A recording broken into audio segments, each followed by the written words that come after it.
বাংলাদেশে যে যুগান্তকারী পরিবর্তন সংগঠিত হয়েছে। ডক্টর ইউনূস কি জাতিসংঘের পরবর্তী মহাসচিব? কে বা কারা জাতিসংঘের মহাসচিব পদে ডক্টর ইউনূসের নাম প্রস্তাব করেছেন? এই সংক্রান্ত খবর কি সত্য নাকি শুধুই গুঞ্জন? আর এই বিষয়ে সরকারের অবস্থান কি? চলুন জেনে নেওয়া যাক বিস্তারিত। কিভাবে জনগণের অর্থকে লুটপাট করা হয়েছিল। জাতিসংঘের বর্তমান মহাসচিব আন্তোনিও গুতেরেসের মেয়াদ শেষ হবে 2026 সালের 31শে ডিসেম্বর।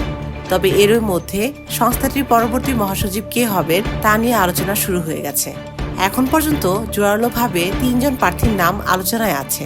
সংবাদ মাধ্যমের দাবি, নোবেল বিজয়ী ও বাংলাদেশের অন্তর্বর্তী সরকারের প্রধান উপদেষ্টা ডক্টর মোহাম্মদ ইউনূসের নামও এই আলোচনায় রয়েছে। পররাষ্ট্র মন্ত্রণালয়ের একটি সূত্রের বরাতে সংবাদ মাধ্যমে বলা হয়েছে, জাতিসংঘ মহাসচিব পদে ডক্টর মোহাম্মদ ইউনূসের নামটি স্থানীয় পর্যায়ে আলোচনায় এসেছে, তাও প্রায় 6 মাস হয়ে গেছে। তবে বিষয়টি সম্প্রতি সরকারি পর্যায়ে কোনো আনুষ্ঠানিক আলোচনা এখনো ওঠেনি। এছাড়া জাতিসংঘের সর্বশেষ সাধারণ পরিষদের সভায় প্রধান উপদেষ্টার সাক্ষাৎ হয়েছে। যদিও সেই সাক্ষাতে মহাসচিব পদ নিয়ে কোনো ধরনের আলোচনা হয়েছে কিনা তা নিশ্চিত নয়। প্রতিবেদনে আরও বলা হয়, এই বিষয়টি অনেকদিন আগে থেকেই আলোচনায় আছে। জাতিসংঘের মহাসচিব নির্বাচনের প্রচলিত রীতি অনুযায়ী প্রতিবার ভিন্ন মহাদেশ থেকে মহাসচিব নির্বাচিত হয়ে থাকেন। সেই হিসেবে এশিয়া হয়ে পদটি বর্তমানে ইউরোপে রয়েছে। তাই আগামীতে সম্ভাবনা রয়েছে আফ্রিকা মহাদেশ থেকে মহাসচিব নির্বাচিত হওয়ার। তবে কখনো কখনো জাতিসংঘ প্রয়োজন অনুযায়ী প্রচলিত রীতির বাইরে গিয়েও থাকে। স্থানীয় পর্যায়ে নতুন মহাসচিব হিসেবে প্রধান উপদেষ্টার কথা শোনা গেলেও এর বাস্তবতা এখন পর্যন্ত জানা নেই। তবে প্রধান উপদেষ্টার কার্যালয় অবশ্যই বলছে, জাতিসংঘের মহাসচিব পদে তার প্রার্থী হওয়ার বিষয়টি রিউমার।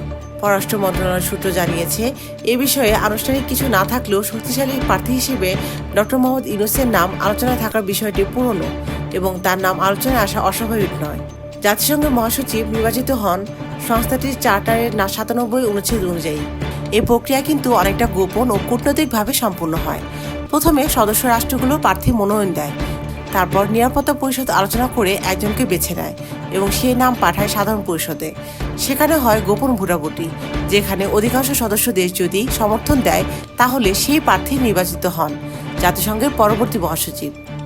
এবার মহাসচিব পদে জোরালোভাবে যে 3 জনের নাম প্রকাশ এসেছে তারা হলেন চিলির সাবেক প্রেসিডেন্ট ও জাতিসংঘের সাবেক মানব অধিকার বিষয়ক হাই কমিশনার মিশেল ব্যাশেলে, আর্জেন্টিনার নাগরিক ও আন্তর্জাতিক পরমাণু শক্তি সংস্থার মহাপরিচালক রাফায়েল মারিয়ানো গ্রসি এবং কোস্টারিকার সাবেক ভাইস প্রেসিডেন্ট ও বর্তমানে জাতিসংঘ বাণিজ্য উন্নয়ন সংস্থার মহাসচিব রেবেকা গ্রিনস্প্যান। এই 3 জন ছাড়া আরও কয়েকটি নাম রিউমার্ড পটেনশিয়াল ক্যান্ডিডেটস হিসেবে আলোচনা রয়েছে। এ তালিকা এখন পর্যন্ত নোবেলজয়ী ও বাংলাদেশের প্রধান উপদেষ্টা ডক্টর মোহাম্মদ ইউনূসের নাম উল্লেখ না থাকলেও সময়ই সেই উত্তর পাওয়া যাবে। আপনার কি মনে হয়, ডক্টর ইউনূস কি সত্যিই হতে পারেন জাতিসংঘের পরবর্তী মহাসচিব? কমেন্টে জানিয়ে দিন আপনার মতামত। আর ভিডিওটি ভালো লেগে থাকলে লাইক, শেয়ার আর সাবস্ক্রাইব করতে ভুলবেন না।